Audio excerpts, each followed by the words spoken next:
ఇక స్వేచ్ఛ చూద్దాం. స్వేచ్ఛలో ఈ ఎమ్మెల్యే పనితీరు గురించి రాస్తున్నారు కదా, వీళ్ళు ఇద్దరు ఎమ్మెల్యే గురించి రాశారు. లక్ష్మారెడ్డి గురించి, ప్రకాష్ గౌడ్ గురించి ఏమనుకుంటున్నారు రాశారు. ఇక భారత్పై పగబట్టిన ట్రంప్ అని చెప్పి ఇంకో వార్త. సో ఈ కాళేశ్వరం గురించి, నిర్వహణ ఎప్పటికీ గుదిబండే, వరుసగా కరువు వస్తేనే కాళేశ్వరం ఉపయోగం, తెలంగాణకు వైట్ ఎలిఫెంట్గా మారింది అని చెప్పి రాశారు వీళ్ళు.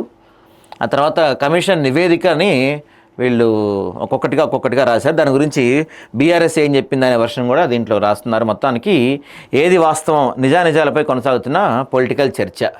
2 ఏళ్ళు రైతు భరోసా ఇవ్వచ్చు, తలకు మించిన భారంగా అప్పు ఉండబోతుంది, ఏది కాళేశ్వరం వల్ల.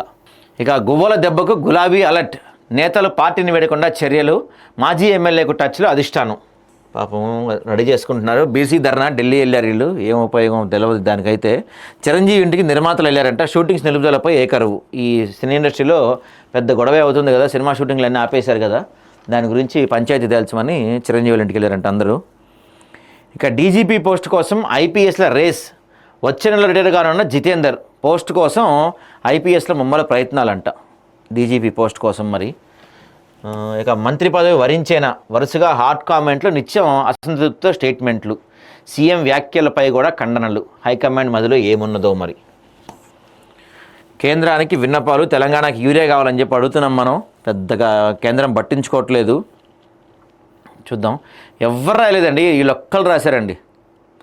స్వేచ్ఛ వాళ్ళు ఒక్కరు రాశారు. ఉద్యమానికి ఆయువు పట్టు, నేడు ప్రజాయుద్ధనకు గద్దర్ వద్దంతి, ఆయన సేవలను గుర్తు చేసిన సీఎం రేవంత్, పాటలతో చైతన్యపరిచి మరిదేశ ఉద్యమానికి ఊపిరిలు ఊదారని ప్రశంస.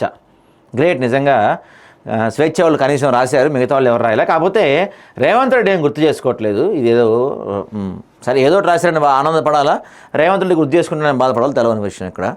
రేవంత్ రెడ్డికి గుర్తుండండి, ఈ పాటికి గద్దర్ గారికి ఇస్తారన్న స్మృతివనం ఏమైంది, ఆయనకి కుటుంబానికి ఇస్తాను డబ్బులు ఏమైనాయి, ఇవన్నీ ఏమైనాయి.